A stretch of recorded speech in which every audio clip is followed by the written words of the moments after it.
एक बार एक cleaner aeroplane की सफाई कर रहा होता है तो उसको प्लेन के अंदर एक किताब मिलती है सफाई करते हुए, जिस किताब में लिखा होता है कि प्लेन को सिर्फ एक दिन में उड़ाना सीखें। अब उस किताब को पाकर वो क्लीनर बहुत खुश हो जाता है क्योंकि बचपन से उसका सपना होता है प्लेन उड़ाने का। तो वो क्या करता है, सफाई वफाई को एक किनारे रख देता है और उस किताब को लेके कॉकपिट में बैठ जाता है। क्योंकि लॉकडाउन का टाइम चल रहा था तो एयरपोर्ट पे कोई था भी नहीं, पूरा एयरपोर्ट खाली पड़ा हुआ था। तो उसने सोचा कि ये सबसे बेस्ट टाइम है प्लेन सीखने का, अभी कोई ट्रैफिक भी नहीं है और मैं आराम से सीख भी जाऊंगा। तो ऐसा सोचकर उसने किताब का पहला पेज ओपन किया। उसके पहले पेज पर लिखा हुआ था कि इंजन को स्टार्ट करने के लिए लाल बटन को दबाएं। वो क्या करता है, लाल बटन को दबा देता है और जैसे ही लाल बटन को दबाता है इंजन स्टार्ट हो जाता है। वो और खुश हो जाता है। वो अगला पेज पलटता है, अगले पेज पर लिखा होता है प्लेन को चलाने के लिए ब्लू बटन को दबाएं।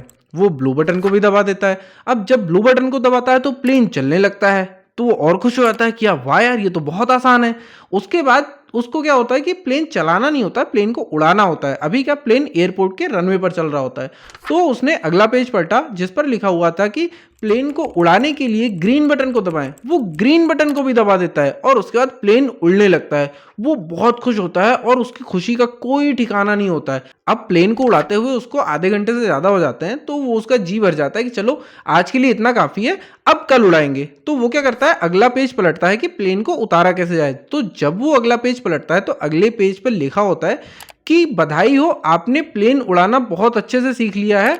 अब अगर आपको उड़ते हुए प्लेन को लैंड कराना सीखना है तो उसके लिए आप नज़दीकी स्टोर पर जाएं और हमारी इस किताब का अगला भाग यानी कि वॉल्यूम 2 परचेज करें। दोस्तों, तो इस कहानी से सीखने को मिलता है कि जिसका काम उसी को साजे, यानी कि जो जिस काम में एक्सपर्ट है उसी से सीखें। अगर आपकी कार खराब है और आप मैकेनिक के पास जाते हैं और उससे बोलते हैं कि मेरी कार को ठीक कर दे, तो वो आपकी कार को एकदम बखूबी सही कर देगा। लेकिन जब आपकी कार खराब है और उसको लेके आप नाई के पास जाते हैं और उससे बोलते हैं कि भाई मेरी कार खराब है, इसका इंजन सही कर दे, तो वो आपके इंजन को सही नहीं कर पाएगा। आजकल इंडिया में भी कुछ ऐसा ही चल रहा है। कोई भी एक नामी कंपनी या कोई भी रैंडम कंपनी आती है और वो कहती है कि हमने एक सर्वे किया है और इस सर्वे के अनुसार इंडिया में लोगों को रिटायरमेंट के लिए लगभग 10 करोड़ रुपए या उससे ज्यादा की जरूरत है। अब इसके साथ एक और चीज होती है कि जैसे ही ये सर्वे पब्लिश होते हैं वैसे ही एक ग्रुप ऑफ मीडिया उठता है और इन सारी न्यूज को उठा के उसके आर्टिकल छपने लगते हैं, न्यूज चैनल्स पे आने लगते हैं। एक्सपर्ट बैठ बैठ के इस पे अपनी एडवाइस देने लगते हैं कि यार 10 करोड़ होने चाहिए, इससे ज्यादा होने चाहिए, 15 होने चाहिए, 20 होने चाहिए। और इसके साथ ही पॉडकास्ट शुरू हो जाते हैं।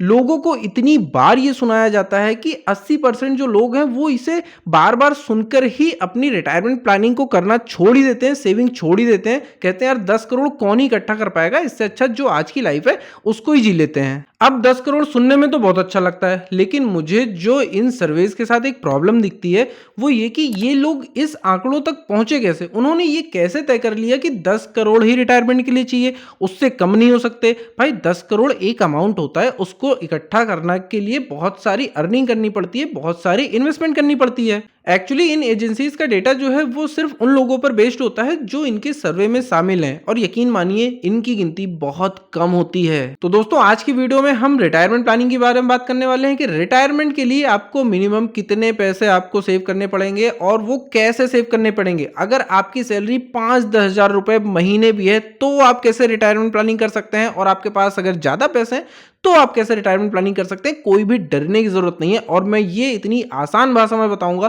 कि हर एक को समझ में आएगा, चाहे आप पढ़े लिखे हैं तो भी, पढ़े लिखे नहीं है तो भी, आप छोटा अमाउंट कमाते हैं तो भी, बड़ा अमाउंट कमाते हैं तो भी। तो चलिए वीडियो को शुरू करते हैं क्योंकि जानकारी जरूरी है। दोस्तों, ये बात बिल्कुल सच है कि ज्यादातर लोग जो है ना वो अपने रिटायरमेंट का प्लान ही नहीं करते हैं। और जो लोग अपनी रिटायरमेंट प्लानिंग नहीं करते हैं ना, उनको मैं बता दूं कि जो 70% एनबीए प्लेयर्स हैं ना वो अपने रिटायरमेंट के 5 साल में ही बैंक करप्ट हो जाते हैं। 5 साल में इतने कंगाल हो जाते हैं कि उनके पास रहने को घर तक नहीं बचता है। एनबीए प्लेयर्स यानी कि नेशनल बास्केटबॉल एसोसिएशन, उसके एक एक प्लेयर को एक एक साल में 100 करोड़ रुपए की फीस मिलती है। और जिन प्लेयर के पास कोई भी एक्सपीरियंस नहीं होता, जीरो एक्सपीरियंस होता है, उनको भी एक साल के 10 से 11 करोड़ रुपए मिलते हैं। ये सिर्फ उनकी फीस होती है। उसके बाद जो ब्रांड प्रमोशन करते हैं, जो एड शूट करते हैं, उन सभी के जो पैसे आते हैं वो अलग होते हैं। सोचिए इतने पैसे कमाने के बाद भी वो रिटायरमेंट के 5 साल में ही कंगाल हो जाते हैं। उनके पास रहने को घर तक नहीं बचता, सिर्फ इसलिए क्योंकि उन्होंने अपने पैसे को सही से मैनेज नहीं किया, उन्होंने अपनी रिटायरमेंट को प्लान नहीं किया होता है। अब आप जरा ये सोचिए कि ऐसे लोगों के पास तो अपनी पूरी टीम होती है, पूरा स्टाफ होता है, बड़े बड़े मैनेजर्स होते हैं जो इनके फंड को मैनेज करते हैं, तब भी ये रिटायरमेंट प्लान नहीं कर पाते हैं। क्यों? क्योंकि ये जो मैनेजर्स होते हैं वो उतना ही करते हैं जो ये प्लेयर्स इनको करने के लिए कहते हैं, और ये उस टाइम पर इतने ज़्यादा खर्च करते हैं, इतने ज़्यादा लाइफस्टाइल को बढ़ा लेते हैं कि वो ये नहीं सोचते कि यार ये कभी ख़त्म भी होगा, हम रिटायर भी होंगे। वो इनके दिमाग में आता ही नहीं है, वो सिर्फ उस पल में जीते हैं, जिसका नतीजा ये होता है कि 70% एनबीए प्लेयर्स कंगाल हो जाते हैं। इंडिया में जो जनरल रिटायरमेंट एज है वो 60 साल है, और मुझे लगता है कि यही सभी देशों में ही है, क्योंकि 60 साल एक एज होती है जिसके बाद इंसान को काम से फुर्सत चाहिए होती है। वो सुकून के पल चाहता है कि अब मैंने पूरी जिंदगी बहुत सारा काम कर लिया, अब मैं आराम करूंगा, अपनी लाइफ को, अपनी रिटायरमेंट को अच्छे से इंजॉय करूंगा। और रिटायरमेंट रूल ये कहता है कि जब आप रिटायर होते हैं उसके बाद कम से कम आपके पास इतने पैसे होने चाहिए कि आप उसको 30 साल तक खर्च कर सको लगातार, तब भी वो पैसे आपके खत्म ना हो। इतने पैसे आपके पास कम से कम तो होने ही चाहिए। और ये डिपेंड करता है कि आप रिटायरमेंट के बाद हर महीने कितना खर्च करने वाले हैं, आपका हर महीने का खर्चा कितना है। अगर आप हर महीने 1 लाख रुपए खर्च करते हैं तो आपको लगभग 3.5 करोड़ रुपए की जरूरत पड़ेगी। अगर आप हर महीने सिर्फ 20,000 रुपए खर्च करने वाले हैं तो आपको सिर्फ 72 लाख रुपए की जरूरत पड़ेगी। चलिए ये भी ठीक है, लेकिन इंडिया का जो मिडिल क्लास है, जो मिडिल क्लास के लोग हैं, उनकी कमाई तो बहुत कम है, वो कैसे इतने पैसे इकट्ठे करेंगे? इस पर भी बात करेंगे कि कैसे आप बहुत ही आसानी से ढेर सारे पैसे इकट्ठा कर सकते हैं, भले ही आपकी सैलरी 5-10 हजार रुपए हर महीना ही क्यों ना हो। इस पर बात करने से पहले मैं आपको यह बताना चाहूंगा कि रिटायरमेंट प्लानिंग क्यों जरूरी है। आजकल की जो जेनजी जनरेशन है उसका मानना यह है कि आज जो है उसको एंजॉय करो, तब की तब देखेंगे। और इस फिलॉसफी के चक्कर में ये जेनजी जनरेशन वाले आज जो कमा रहे हैं उसको तो खर्च करते ही हैं, उससे भी इनका दिल नहीं भरता। उसके बाद ये लोन लेके खर्च करते हैं। सबसे पहले ये लेते हैं मोबाइल का लोन, उसके बाद लेते हैं बाइक का लोन, फिर उसके बाद लेते हैं कार का लोन, उसके बाद शादी करने के लिए भी लोन, और शादी करने के बाद हनीमून के लिए भी लोन लेके जाते हैं, और फिर लोन पे लोन, लोन पर पूरी जिंदगी चलती रहती है। फिर एक दिन वो 60 साल का हो जाता है और रिटायर हो जाता है। अब चूंकि ये तो जेनजी जनरेशन है तो इसने ना तो कोई इन्वेस्टमेंट की हुई है और ना ही कोई रिटायरमेंट प्लान बनाए हुए हैं। अब क्या होता है कि ऐसे लोगों को अपने बच्चों पर डिपेंडेंट रहना पड़ता है या किसी और पे डिपेंडेंट रहना पड़ता है, और वो जो इनको खर्चे देते हैं और जिस हाल में रखते हैं वैसे ही रहना पड़ता है, क्योंकि मजबूरी होती है। आपके पास कुछ भी रिटायरमेंट फंड नहीं होता है कि आप अपनी मर्जी से कुछ खर्च कर सकें, और आपके बच्चे आपको उतना ही अमाउंट दे पाएंगे जो वो अपने खर्चों से बचा पाएंगे, क्योंकि ऐसा जरूरी नहीं कि वो बहुत ज्यादा अमाउंट कमा रहे हो सकता है वो थोड़ी सैलरी कमा रहे हो, उनमें उनका खुद का ही खर्चा नहीं हो पा रहा है, तो वो आपको कितना ही दे पाएंगे। और ऐसे में खुदा ना खास्ता अगर आपकी तबीयत खराब हो जाती है तो आपको कौन इस चीज से बाहर लेके आएगा, कौन आपका इलाज कराएगा, कैसे कराएगा?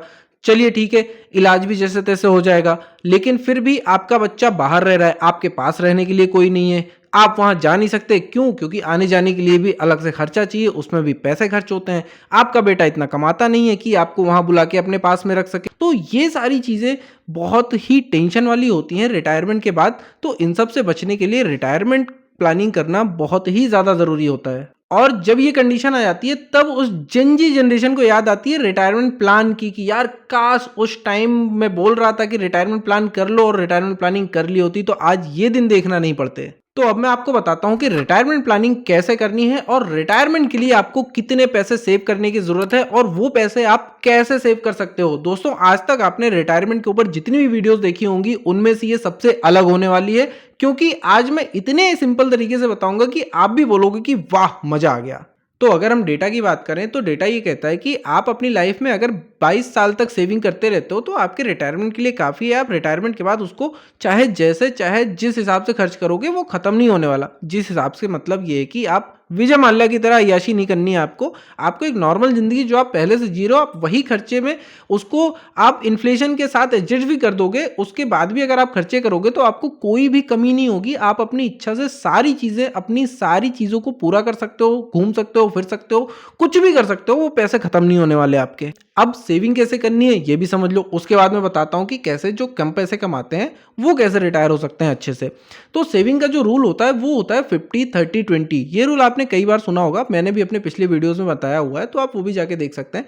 50-30 रूल को मैं आपको शॉर्ट में बता देता हूँ। इसमें जो आपकी सैलरी है, अब इसमें एक एग्जाम्पल ले लेते हैं कि अगर आपकी सैलरी 1 लाख रुपए है, 1 लाख में इसलिए ले रहा हूँ क्योंकि कैलकुलेशन करने में थोड़ी आसानी होगी।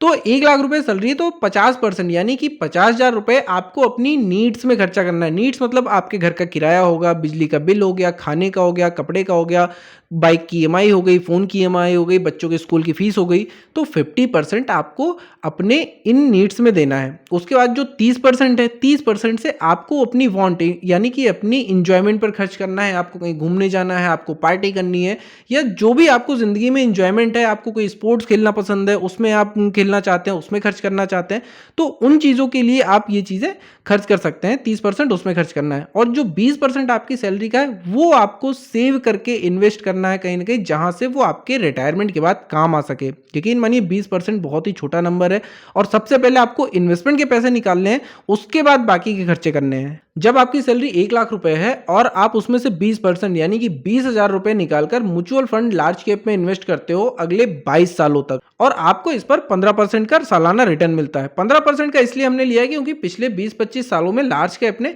16, 17, 18%, 19% का रिटर्न दिया है, तो हम थोड़ा कम ही ले लेते हैं। 15% हम हाईएस्ट नहीं ले रहे हैं, हम लोएस्ट ले लेते हैं 15%। तो जब आप 20,000 रुपए हर महीने 22 साल तक इन्वेस्ट करते हैं लार्ज कैप म्यूचुअल फंड में, और 15% का आपको रिटर्न मिलता है, तो आपके पास लगभग 4 करोड़ 14 लाख रुपए हो जाते हैं। चलिए मान लेते हैं कि आपकी सैलरी 1 लाख रुपए नहीं है, उससे कम है, और आप सिर्फ हर महीने 15,000 रुपए इन्वेस्ट कर सकते हो। तो जब आप 15,000 रुपए 22 सालों तक इन्वेस्ट करेंगे और उस पर 15% का आपको रिटर्न मिलता है, तब आपके पास लगभग 3 करोड़ 10 लाख रुपए हो जाएंगे। अब मान लेते हैं कि 15,000 रुपए भी ज्यादा है, तो ठीक है, आपकी सैलरी अगर 50,000 रुपए हर महीने है, आप सिर्फ 10,000 रुपए इन्वेस्ट कर सकते हैं। तो जब आप 10,000 रुपए इन्वेस्ट करते हैं अगले 22 सालों तक, तब आपके पास 2 करोड़ रुपए हो जाते हैं। अब अगर आपको ये भी बहुत ज्यादा लग रहा है, आपकी सैलरी सिर्फ 25,000 रुपए है और आप हर महीने से 5,000 रुपए इन्वेस्ट कर सकते हैं, तो जब आप 5,000 रुपए 22 सालों तक इन्वेस्ट करते हैं, तब भी आपके पास 1 करोड़ 3 लाख रुपए हो जाते हैं। दोस्तों, ये तो डेटा हो गया 22 साल का, कि अगर अपनी आप जिंदगी में 22 साल तक सेविंग कर लेते हैं तो आपको रिटायरमेंट के लिए कोई भी टेंशन लेने की जरूरत नहीं है। रिटायरमेंट आपका सेफ हो जाता है, रिटायरमेंट आप इंजॉय कर सकते हो। लेकिन अगर हम देखते हैं कि अगर आप 20 साल में जॉब शुरुआत कर सकते हो, बहुत सारे लोग होते हैं जिनकी 20-21 साल में जॉब शुरू हो जाती है, वो अमाउंट बहुत कम होता है। हम मान लेते हैं अगर 25 साल में शुरू हो जाती है या 30 साल में भी शुरू हो जाती है।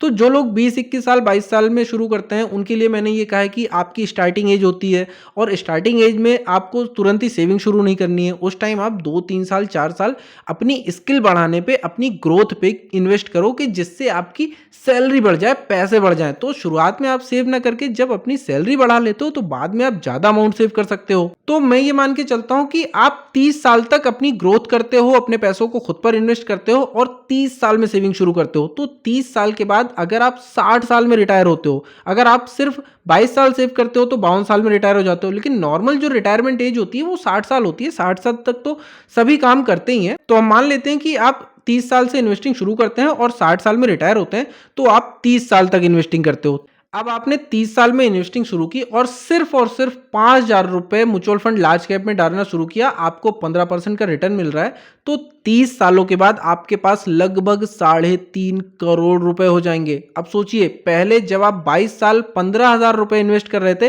तब जाके आपके पास 3 करोड़ रुपए हो रहे थे, लेकिन यहां से 5,000 रुपए आपने 30 साल तक इन्वेस्ट किए और आपके पास 3.5 करोड़ रुपए हो गए। चलिए ठीक है, मान लेते हैं कि 5,000 भी अमाउंट बहुत बड़ा है, 5,000 ज्यादा हो गए, तो ठीक है, अगर आप हर महीने 2,000 रुपए इन्वेस्ट करते हो, तब भी 30 साल के बाद आपके पास 1 करोड़ 40 लाख रुपए इकट्ठा हो जाएंगे। अब अगर आपको 2,000 रुपए भी बहुत ज्यादा लग रहे हैं और आप कहते हो कि यार हम तो डेली वर्कर हैं, हमें डेली जो सैलरी मिलती है हम उसी पे चलते हैं, कुछ महीने काम चलता है, कुछ महीने नहीं चलता है, हो सकता है महीने के 20-25 दिन काम करते हैं, 5 दिन काम नहीं मिलता है, हम डेली दिहाड़ी वाले लोग हैं, तो उनके लिए भी मैं बता देता हूं कि अगर आप हर महीने 500 रुपए इकट्ठा करते हो, तो 30 सालों के बाद आपके पास 35 लाख रुपए इकट्ठा हो जाएंगे। सोचिए, हर महीने सिर्फ और सिर्फ 500, और ये मैंने फिक्स बताया हुआ है कि जब इतना ही करते हो, होता क्या है कि जब आप कहीं पे काम काम करते रहते हो तो सैलरी भी बढ़ती है और सारी चीज़ आपकी पोजीशन भी बढ़ती है। आप अगर 5,000 रुपये इन्वेस्ट कर रहे हो तो आप हो सकता है 10 साल के बाद 5 की बजाय 10,000 करने लगो,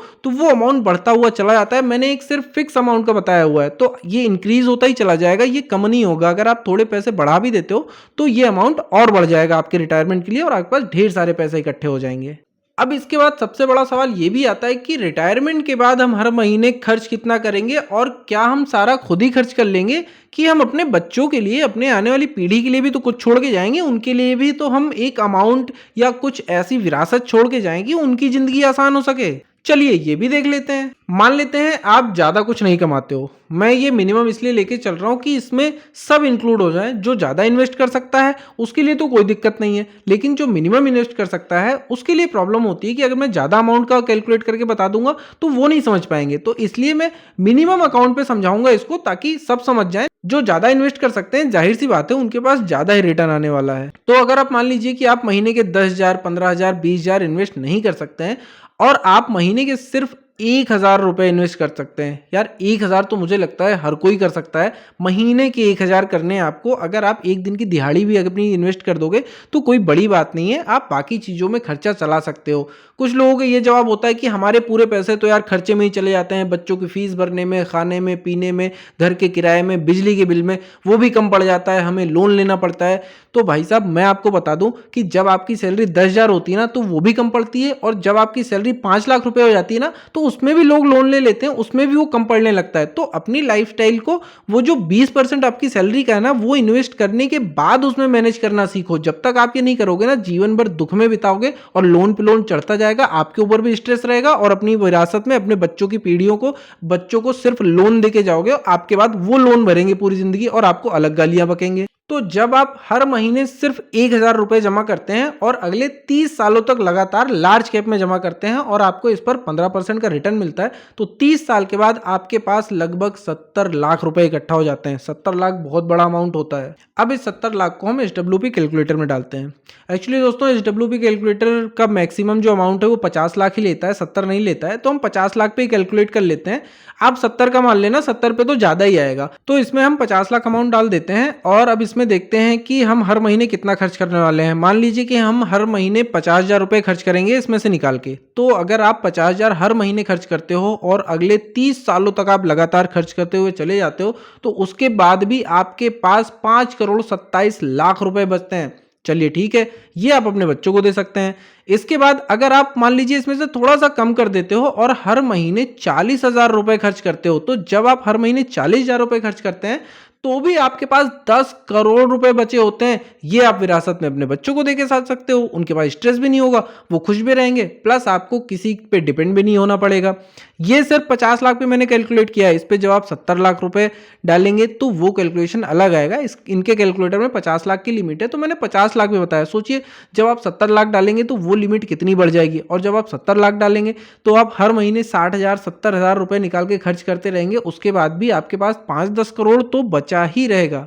और ये कैलकुलेशन सिर्फ 1,000 रुपए इन्वेस्टमेंट। सोचिए 1,000 रुपए आपने हर महीने इन्वेस्ट किया है, वो 1,000 रुपए जो आप गुटखा खा के थूक देते हो, वही 1,000 रुपए जो आप सिगरेट पी के थूक देते हो, वही 1,000 रुपए जो आप सिर्फ ऐसे फोकट के कामों में खर्च कर देते हो जिनको करने की जरूरत आपको कतई नहीं है।